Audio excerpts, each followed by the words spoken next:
The WNBA, the gift that keeps on giving. You know who hasn't been given any gifts from the WNBA? Caitlin Clark, or Caitlin Clark's parents. And her parents have drawn the line in the sand. They have made it very clear with where they stand, and they are not happy with the WNBA, with this whole Indiana Fever Stephanie White situation. There's an article we got to get to. Really think about it. Her parents would be at all of the Iowa games. All of them. When's the last time you saw the camera panned to her parents during an Indiana Fever game? They don't even go to the games anymore because it's such a clown show with the referee. Caitlin Clark's parents have drawn a line in the sand.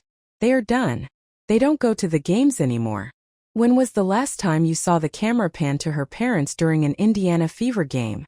They're not there. They can't stomach it anymore. They can't watch what's happening to their daughter in person. Think about that. With the WNBA as a whole, with the Indiana Fever, with the coaching staff, with all this sabotage. We got to get into this article. We also got Dan Dockage bombing on Kathy Engelbert. So much to get into. Welcome to Keep the Vision. Make sure you like, comment, subscribe, share the channel, hit that bell notification, and hype the video. That'd be greatly appreciated as always. Let's get right into things. So this is courtesy of thespun.com.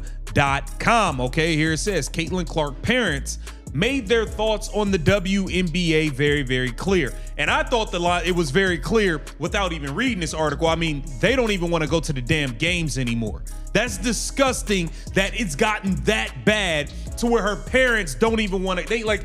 I can't stomach watching this in person anymore. That's bad. It's bad. It's very bad. Here it says, it's a strange time for Caitlin Clark. For a moment, these are people who were at every single Iowa game. Everyone. They were courtside for their daughter's college career, supporting her, celebrating her success. They were the engaged parents of a generational athlete. And now they don't even want to go to the games anymore because the situation has become so. The number one overall pick in the 2024 WNBA draft has been subject to much controversy and debate. Okay? Very little of which is her own doing. Clark has been subject of racial debates, heated conversations, women's sports theories, and more. In fact, a group of U.S. lawmakers have gotten involved, urging the WNBA to do better. We all know Congress felt the need to step in on this situation. Okay, here's a quote where it says, unfortunately, what we too often witness is not simply aggressive play, but repeated acts of unnecessary physical hostility and violence. That was Congress, okay? And they kind of detailed some of the things. Okay, now here it says, Clark, to her credit, has made it clear that she condemns all of the hatred coming the WNBA's way. She was quoted as saying, the harassment, the hate, none of that is okay. The two-time WNBA All-Star said there should never. Toxic, so disgusting, so unwatchable that being there in person is unbearable. And it's not just about online hatred or social media discourse. It's about watching their daughter be targeted physically night after night. It's about watching referees allow excessive contact to go uncalled. It's about watching an organization that should be protecting their daughter instead seem complicit in her mistreatment. It's about watching a coaching staff be question of character. Like, I've always stood up here and said that, and that's truly what I believe, and that's how I was raised. So none of that is okay, and I don't want anyone to experience that. Clark's parents certainly backed her. Clark's parents on WNBA stars struggle with online hatred and discourse, though. Clark admitted at the start of her WNBA career that while her parents loved the league, they struggle with all the hatred and discourse surrounding it all. Now, make no mistake about it. The struggle that they're experiencing isn't just like, oh, online people being mean to other players or whatever. No, they also are struggling watching their kid being targeted in these games. The most flagrantly foul player in the league in the last 3 years combined. I mean, just all of this stuff. This girl's helped everybody get rich, and all she's done is be subject to. In a league that appear more interested in maintaining the status quo than protecting a generational talent. The fact that Caitlin Clark's parents have reached the point where they can't even attend games in person is a signal that something has gone catastrophically wrong. This isn't just about basketball anymore. This is about a family that's watching their daughter being sacrificed at the altar of maintaining existing power structures and appeasing players who resent her success. When you're a parent watching targeting and all of this other stuff, they have a hard time seeing that too. Okay? She's quoted as saying, they see all this stuff too. You have to remember, we're regular people with feelings. My parents have feelings. It can definitely be hard at times, Clark said in an interview. Her parents have feelings. I don't think people have taken that into account. I don't think the players care. The players that have been targeting her, the players that have thrown hatred and jealousy and all this other stuff her way. She's quoted as saying, honestly, I feel like I have a pretty good skill of blocking everything out. I think being in this position, you better have that skill or else it's going to break you at some point. And that is pretty much what how her parents are feeling. And that's what Caitlin Clark had to say. Like, look, my parents are struggling with this. They don't even come to the games anymore. They don't even come to the games anymore because they are so disgusted with all of this stuff that is going on. Now, we got to get the Dan Dockage bombing on Kathy Engelbert. Kathy Engelbert is ducking the media. She has no answers for the shit job she's done. Pardon my language. She's done an awful job. She doesn't want your daughter play professional sports, especially at the highest level. You should be experiencing pride. You should be watching with joy and celebration. You should be seeing an organization and a league that's protecting your daughter, that's invested in her success, that's creating an environment where she can thrive. Caitlin Clark's parents used to experience that. During her college career at Iowa, they were at every game. You could see them in the stands, engaged, supporting their daughter, celebrating her incredible talent. They were part of the experience. They were invested. They were proud. That's what it's supposed to look like. But now they don't go to the game. Want to answer to it, and she's ducking and hiding. Proven time and time again. What if the owner of the WNBA to resign? She is incapable of providing strong leadership. She has not catapulted this league into anything other than a laughingstock. Every damn thing this woman touched, it turned into a PR nightmare. That's exactly what happens with the WNBA. Is it time for the commissioner, Kathy Engelbert, to get shit that she is incapable of Engelbert, the commissioner? Casino is happening. It's time for Kathy Engelbert, the commissioner of the WNBA, to resign. It's time. I'm sorry. It's time. She's proven time and time again that she is incapable of providing strong leadership. What if the WNBA had a strong leader? What if the WNBA had somebody that said, ladies, this is what the hell we're going to do? I don't give a damn if it's a male or a female. What if they had a David Stern type individual? That represents a fundamental shift. That represents a family reaching a breaking point. When parents stop attending their daughter's professional games, it's not because they lost interest in her. It's not because they're no longer proud of her. It's because being there has become so painful, so frustrating, so disgusting that the experience is no longer bearable. And what are they witnessing that's caused this shift? They're witnessing their daughter being treated differently than any other player in the league. They're watching her absorb fouls at rates that are unprecedented. They're watching referees look the other way. That could rule the roost over what's happening there. You know, every week, there is a new freaking controversy. Every week, there is something silly. Every week, there is something that drives fans away. Controversies are okay, but they can't be continuous. They can't be exhausting, and we can't get fatigue from them in sports. And that's exactly what happens with the WNBA. She's got the biggest star in the league, unprecedented attention on her league, and yet nowhere to be heard. She has not catapulted this league into anything other than a laughingstock. I agree. I agree, man. Kathy Engelbert needs to go at this point. You seem incapable of handling. When she's being fouled excessively, they're watching an organization and a coaching staff that should be protecting her instead appear indifferent to her mistreatment. Caitlin Clark has spoken about this directly. She's acknowledged that her parents are struggling with what's happening. She said that they have feelings, that they're regular people with emotions, and that she doesn't think people have taken that into account. She's essentially saying that her parents are suffering because they're watching their daughter suffer, And the people who should be protecting her aren't doing anything about it. That's a profound statement. That's a daughter acknowledging that her parents are emotionally struggling because of what's happening to her professionally. And she's asking people to recognize that her parents are human beings with feelings. And getting this thing under control. You've been trying to hide under a rock. You've been trying to lay low under the radar since the CBA got done. Every time you stick your head out of that cave, the whole world is booing you, throwing trash cans and tomatoes at you. Just pack it up at this point. You've dropped the ball. And that's unfortunate. She has capitulated to the worst among us, bullies.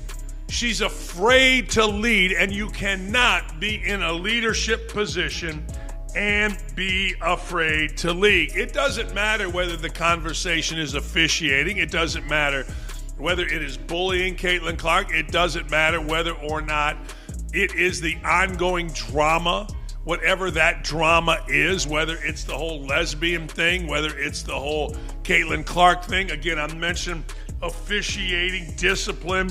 Feelings, not just abstract observers of her career. The absence of Caitlin Clark's parents from Fever games is also significant because it's visible. When you watch a Fever game on television, when you look at courtside shots, you don't see her parents. You don't see the people who were there at every Iowa game, who supported her journey from high school to college to the NBA, who should be there celebrating her success. Their absence is notable. It's a statement. And that statement is that the WNBA and the Fever organization have created an environment that's so toxic, so unwelcoming, so disgusting that even the parents of the league's biggest star can't bring themselves to be there in person. If you're the WNBA, if you're the Fever organization, if you're Stephanie White, you should look at that. It has been one public relations failure after another, and it doesn't seem to be ending. That's where I would be with it. I'd be like, all right, is there an end in sight? And the answer is no. Why? Because Kathy Engelbert refuses to lead. Lead, follow, or get out of the way. That's where I lead, follow, or get out of the way. That's a pretty good one there, Dan. That's a pretty good one. That's a pretty damn good one. I think it's time Kathy Engelbert gets out of the way. She's done a piss poor job, especially during this Caitlin Clark era. But what says you? Get down in the comments. Let me know what you think about all of this. This is Keep the Vision. Make sure you like, comment, subscribe, and share the channel. That absence and understand what it means. It means you've failed. It means you've created an environment that's driving away the people who love your biggest star most. Think about what that does to a player psychologically. Think about what it does to Caitlin Clark to know that her parents can't stomach coming to her games in person. Think about the burden that places on her. She's already dealing with excessive physical contact. She's already dealing with a league that appears indifferent to how she's being treated. She's already dealing with an organization that's ambivalent about protecting her. And now she also has to deal with the knowledge that her parents are so distressed by what's happening that they can't even attend her games. That's an additional psychological burden that no player should have to carry. That's a burden that's placed on her by the failure of every system that should be protecting her. The league failed. The organization failed. The coaching staff failed. The referees failed. And as a result, a generational talent is not only being mistreated on the court, she's also carrying the emotional burden of knowing that her parents are suffering because of that mistreatment. The absence of her parents from Fever games is a visible manifestation of a much deeper problem. It's a signal that the situation has become unbearable. It's a signal that a family has reached a breaking point. It's a signal that the WNBA and the Fever organization have created an environment so toxic that they've driven away the people who should be there celebrating a generational talent. To understand why Caitlin Clark's parents have stopped attending games, you need to understand what they're actually witnessing when they watch WNBA games.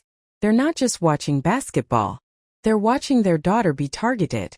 They're watching their daughter be fouled at rates that are unprecedented. They're watching referees make choices not to protect her. Caitlin Clark has been fouled at an extraordinary rate throughout her professional career. She's absorbed 17% of all flagrant fouls in the league, more than double the rate of any of her peers. That means in virtually every game she's being hit, she's being contacted, she's being targeted in ways that other players simply aren't. And her parents are watching that happen night after night. They're watching their daughter absorb physical punishment that goes uncalled. They're watching referees make decisions not to protect her.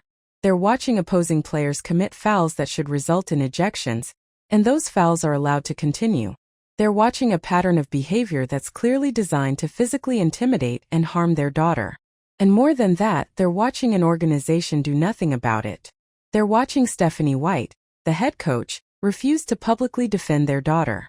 They're watching Amber Cox, the general manager, engage defensively on social media, rather than taking clear action to protect their daughter. They're watching an organization that should be fighting for their daughter instead appear complicit in allowing the targeting to continue. To understand why Caitlin Clark's parents have withdrawn from attending games, you need to understand what they're witnessing. They're watching their daughter, the most talented player in women's professional basketball, be subjected to treatment that's unprecedented in professional sports. They're watching her be fouled at rates that are disproportionate to any other player in the league. They're watching referees allow that targeting to continue unchecked. They're also watching an organization fail to protect her. An organization that has benefited enormously from her presence, that has tripled in value because of her, that fills arenas because of her.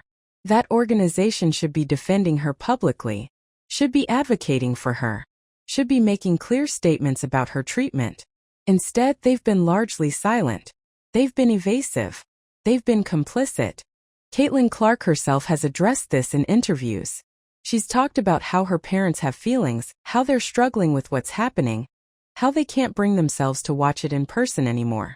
She's acknowledged that being in this position requires an almost superhuman ability to block out the negativity. She's basically said that if you don't develop that ability to compartmentalize, the situation will break you. But parents aren't supposed to have to develop that ability. Parents are supposed to be able to attend their daughters' games without feeling disgusted, without feeling like they're witnessing a system that's failing to protect their child. The fact that Caitlin Clark's parents have reached a point where they can't do that is the most damning indictment yet of the WNBA, the Fever organization, and everyone involved in allowing this situation to continue. From a parent's perspective, that's unbearable. You're watching people fail to protect your child. You're watching systems fail. You're watching an organization prioritize something else: stability, harmony, appeasing veteran players over protecting your daughter. You're watching your daughter absorb physical punishment night after night, while the people who should be protecting her look the other way. Caitlin Clark has spoken about this directly. She's talked about how her parents have feelings, how they're struggling with what's happening, how they can't bring themselves to watch it in person anymore. She's essentially saying that her parents are in pain watching what's happening to her. And that pain is significant because it's rooted in love. Her parents are suffering because they care about their daughter, and they're watching her suffer. What makes it worse is that Caitlin Clark's parents were completely present during her college career. They were at Iowa games. They were supportive. They were engaged. They were part of her journey. And the transition from being completely present to not attending games at all represents a dramatic shift. It represents a family reaching a threshold where the pain of being present exceeds the benefit of being there. Think about what that means for a parent. You spend years attending your daughter's games. You're invested in her journey. You're proud of her accomplishments. You celebrate her successes. And then something changes. The environment becomes so toxic, the treatment becomes so unjust, the system becomes so corrupted that you can't be there anymore. You can't stomach it. You can't watch it in person. That's not a decision parents make lightly. That's a decision that's rooted in genuine distress. That's a decision that says the pain of being present is greater than the benefit of supporting their daughter in person. And it's a decision that indicts everyone involved in creating that toxic environment. Caitlin Clark's parents are witnessing several things simultaneously. They're witnessing unprecedented physical targeting. They're witnessing referees failing to protect their daughter. They're witnessing an organization failing to advocate for their daughter. They're witnessing a coaching staff that's either unable or unwilling to defend their daughter. They're witnessing a league that appears indifferent to how the league's biggest star is being treated. And they're reaching the conclusion that being present for that is no longer bearable. They're reaching the conclusion that their emotional health is more important than being courtside. They're reaching the conclusion that they can't watch what's happening anymore. That's the ultimate indictment. When parents of a professional athlete reach the point where they can't attend games because the situation is so toxic, something has gone fundamentally wrong. The organization has failed. The league has failed. The systems that should be protecting a generational talent have failed. And the evidence is that the people who love her most can't even be present to watch her play. What's often overlooked in this conversation is the psychological toll that all of this is taking on Caitlin Clark herself. She's a generational talent. She's the most successful rookie in WNBA history, by virtually every economic metric. She's also a human being who's dealing with an extraordinary amount of stress, pressure, and mistreatment. Caitlin Clark has spoken about how she has to block everything out in order to survive in this environment. She's said that being in her position requires an almost superhuman ability to compartmentalize, to separate the targeting and the physical contact from her mental health. She's essentially said that if you don't develop that ability, the situation will break you. But the fact that she has to say that, the fact that she has to develop that ability is the problem. A professional athlete shouldn't have to develop a superhuman capacity to ignore unfair treatment. A professional athlete shouldn't have to block out physical targeting just to survive in their profession. But that's what Caitlin Clark is having to do. And now, on top of everything else, she's dealing with the knowledge that her parents can't stomach coming to her games in person. That's an additional psychological burden. That's her understanding that her parents are suffering because of what's happening to her. That's her carrying not only her own pain but also awareness of her parents' pain. For a young athlete, especially one who's just starting her professional career, that's an enormous burden. Most athletes draw strength from their families, from knowing that their parents are there supporting them, celebrating them. But when parents withdraw from attending games because the situation is too toxic, that support system is compromised. That source of strength is diminished. Caitlin Clark has acknowledged this in interviews. She's talked about how her parents have feelings, how they're struggling, how they can't attend games anymore. And in doing so, she's revealed something about the emotional cost of what she's experiencing. She's revealed that it's not just her problem. It's a family problem. It's affecting the people closest to her. What makes this particularly tragic is that Caitlin Clark is doing everything right. She's performing at an elite level. She's generating unprecedented economic value for the league. She's representing women's basketball beautifully. She's conducting herself with class and dignity in the face of unfair treatment. But she's also having to shoulder an enormous psychological burden. She's having to block out targeting. She's having to ignore injustice. She's having to maintain composure in the face of a system that appears determined to undermine her. And her parents, watching from the sidelines, are struggling with that same burden. They're watching their daughter endure something that shouldn't be endured. They're watching systems fail to protect her. They're watching an organization that should be championing her instead appear indifferent to her mistreatment. And eventually they reach a breaking point where they can't watch anymore. The psychological toll on Caitlin Clark is significant and ongoing. She has to perform at an elite level while absorbing unprecedented physical contact. She has to maintain composure while experiencing unfair treatment. She has to block out negativity while trying to focus on playing basketball. She has to do all of this while knowing that her parents are suffering because of what's happening to her. That's not sustainable long-term.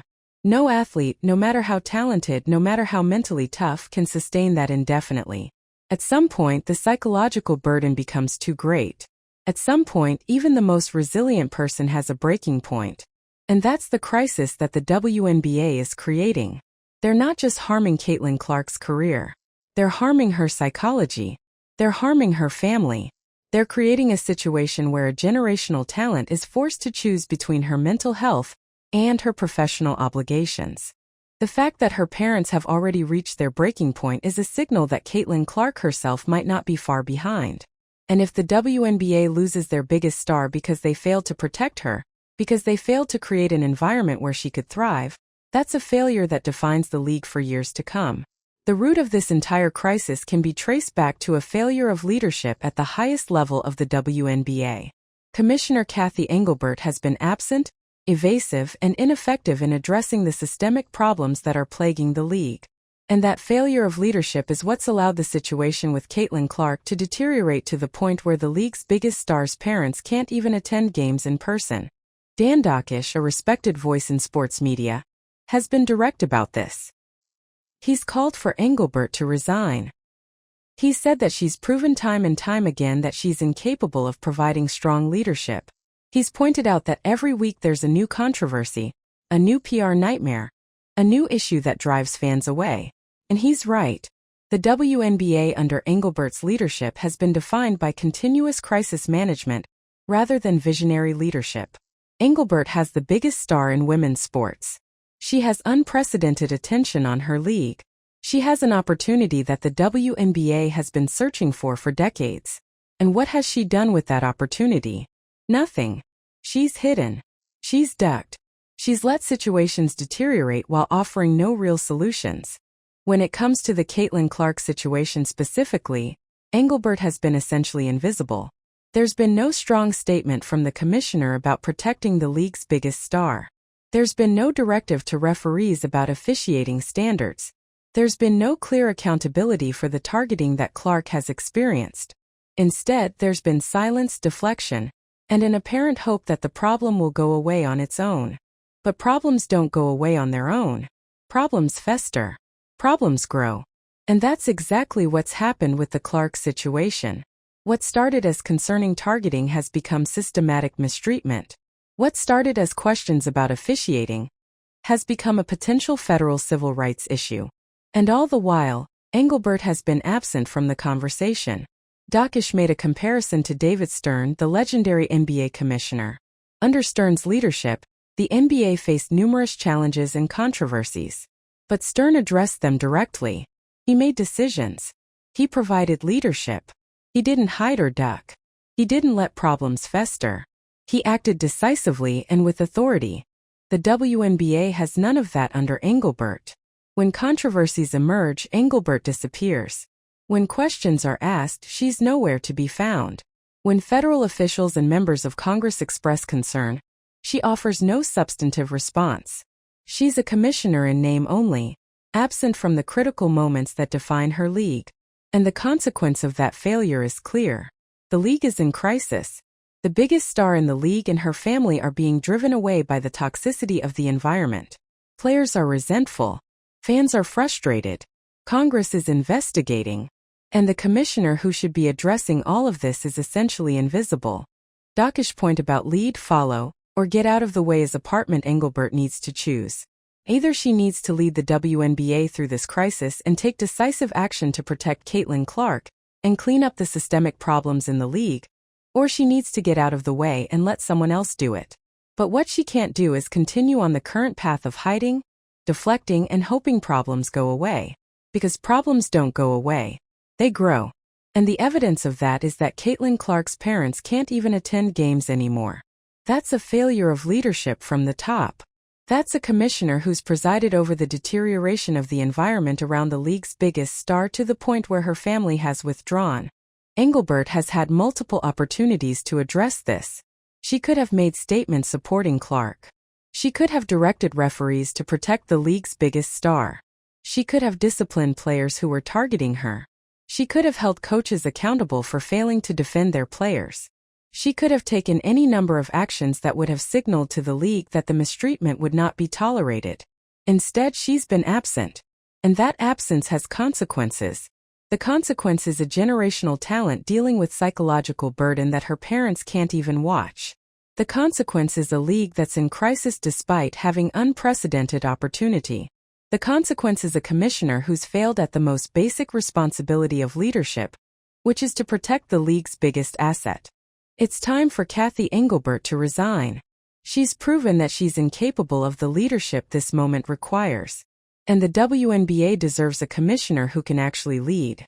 While Kathy Engelbert's failure of leadership at the league level is significant, it's important to recognize that the failure extends throughout the entire organizational structure of the WNBA, and specifically the Indiana Fever. This is a systemic failure that involves multiple levels of the organization, multiple decision-makers, and multiple opportunities to address the problem that were missed. Stephanie White, as the head coach of the Fever, bears significant responsibility for this failure. A head coach's primary responsibility is to protect her players and to advocate for them. When a coach's star player is being targeted, when she's being fouled at unprecedented rates, the coach should be publicly defending that player. The coach should be making statements about what behavior is acceptable and what's not. The coach should be taking action to ensure that her player is being treated fairly. But Stephanie White has been notably passive. When Caitlin Clark's treatment has been questioned, White has deflected. When Congress sent a letter expressing concern about how Clark is being treated, White refused to engage. When her star player is being targeted night after night, White has not made any public statements in Clark's defense. A coach who fails to defend her star player in the face of clear targeting and mistreatment is failing at a fundamental responsibility of the job. Amber Cox, as the general manager, also bears responsibility. A GM's responsibility is to build a roster and to create an organizational culture that supports success.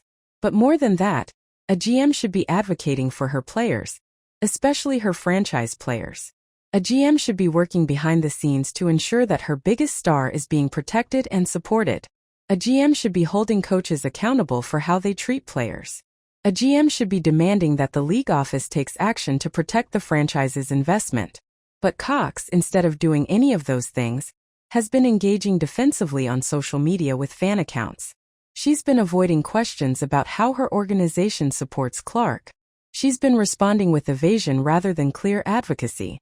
A general manager who's more interested in defending herself on Twitter than in protecting her star player is failing at the job. And then there's the broader Fever organization, an organization that should be celebrating having the best player in women's basketball, instead appears resentful of the attention that comes with having her. An organization that should be building everything around maximizing her talents instead seems to be managing her presence like it's a complication. An organization that should be one of her strongest advocates instead appears indifferent to her mistreatment. The consequence of all of this organizational failure is clear. Caitlin Clark's parents have withdrawn. They don't attend games anymore. And that withdrawal is a statement about what the Fever organization has become. It's a statement that the organization has created an environment so toxic, so unwelcoming, so lacking in support for their biggest star that even her family can't bring themselves to be there. Think about what that means for organizational culture. When the parents of your franchise player stop attending games because the environment is toxic, you have a major organizational problem. When your biggest star is dealing with psychological burden that her family can see and recognize, you have a major organizational problem. When you've lost the support of the people closest to your franchise player, you have a major organizational problem. And the responsibility for that falls directly on the leadership of the organization. Stephanie White is the head coach. Amber Cox is the general manager. These are the people responsible for creating the organizational culture. These are the people responsible for supporting players. These are the people responsible for creating an environment where a generational talent can thrive. And they've failed. They've created an environment where the generational talent's parents can't even attend games. That's not a small failure. That's a fundamental failure of organizational leadership. What needs to happen is clear. White and Cox need to make a fundamental shift in how they approach their jobs. They need to stop managing Caitlin Clark's presence like it's a problem, and start celebrating her like she's the gift that she is. They need to stop deflecting and start defending. They need to stop appearing indifferent and start appearing invested in their star player's success and well-being. If they can't do that, if they can't make that shift, then they should step aside and let people take their jobs who can actually support and advocate for a generational talent. Caitlin Clark's parents have reached a breaking point. They don't attend games anymore because the situation has become unbearable. They're watching their daughter be targeted, fouled at unprecedented rates, and mistreated by a system that should be protecting her. They're watching an organization fail to defend her, and they've decided that they can no longer watch it in person. That's the ultimate indictment. When parents of a professional athlete reach the point where they can't attend games because the environment is too toxic, something has gone catastrophically wrong. The league has failed. The organization has failed. The coaching staff has failed. The referees have failed. Every system that should be protecting a generational talent has failed. Kathy Engelbert needs to resign.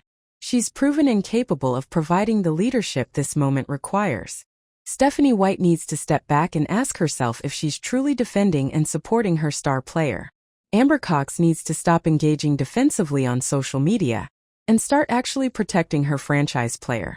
And the entire Fever organization needs to recognize that they've created a toxic environment that's driving away the people closest to their biggest star. The WNBA has been given an incredible gift in Caitlin Clark, and they're squandering it. They're harming her career. They're harming her psychology.